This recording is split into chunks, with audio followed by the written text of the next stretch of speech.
बीच एक और बड़ी खबर, ब्रेकिंग न्यूज। बिल्कुल रोमाना, सही आपने कहा। में धरती हिली है, इस वक्त की बड़ी खबर है, ब्रेकिंग न्यूज। बिहार के सीवान में धरती हिली। सीवान में भी लोगों ने भूकंप के झटके महसूस किए हैं। सुबह 8:02 पर भूकंप के झटके आए हैं। रिक्टर स्केल पर 4 भूकंप की तीव्रता मापी गई है।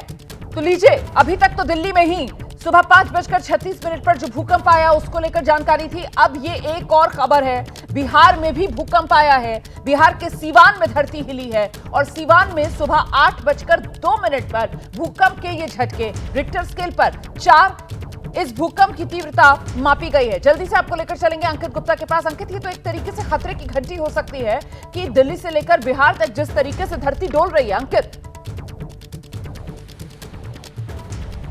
बिल्कुल, देखिए ये टेक्टोनिक प्लेट होती है जो ऊपर नीचे होती है, जिसकी वजह से भूकंप आता है। और क्योंकि दिल्ली जो है, दिल्ली से होते हुए टेक्टोनिक प्लेट जो है ऊपर हिमालय की तरफ जाती है और बिहार में भी वही टेक्टोनिक प्लेट है जो कि दिल्ली से होते हुए हिमालय की तरफ जाती है। तो इस वक्त के लिए जो बड़ी जानकारी है जिसका आपने जिक्र किया, 8:02 पर जो सीवान में ये भूकंप के झटके दर्ज किए गए। लेकिन दिल्ली और सीवान में फर्क क्या है? गहराई का। दिल्ली में जहां 5 किलोमीटर उसकी डेप्थ थी, लेकिन सीवान में 10 किलोमीटर की डेप्थ थी। और इसी वजह से जो इलाके प्रभावित हुए हैं, जहां पर ये झटके महसूस किए गए हैं, वाराणसी तक, और यानी कि सीवान में उसका एपिसेंटर था, लेकिन जो झटके हैं वो वाराणसी, गया, दरभंगा, गोरखपुर तक उन इलाकों में पहुंचे हैं। तो रोमाना, कुछ देर पहले जिस बात का हम लोग जिक्र कर रहे थे ना कि जितनी कम गहराई होगी झटके उतने आसपास के इलाकों में होंगे, क्योंकि यहां पर सीवान में गहराई 10 किलोमीटर की थी। लिहाजा इसका जो एक सर्कमफ्रेंस है, क्योंकि एक सर्कुलर मोशन में वेव ट्रेवल करती है, लिहाजा वो थोड़ी और दूरी तक वो झटके महसूस किए गए हैं। लेकिन जितनी कम गहराई उतना तेज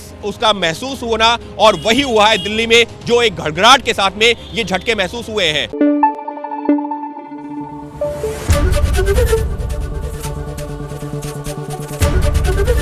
एबीपी न्यूज आपको रखे आगे।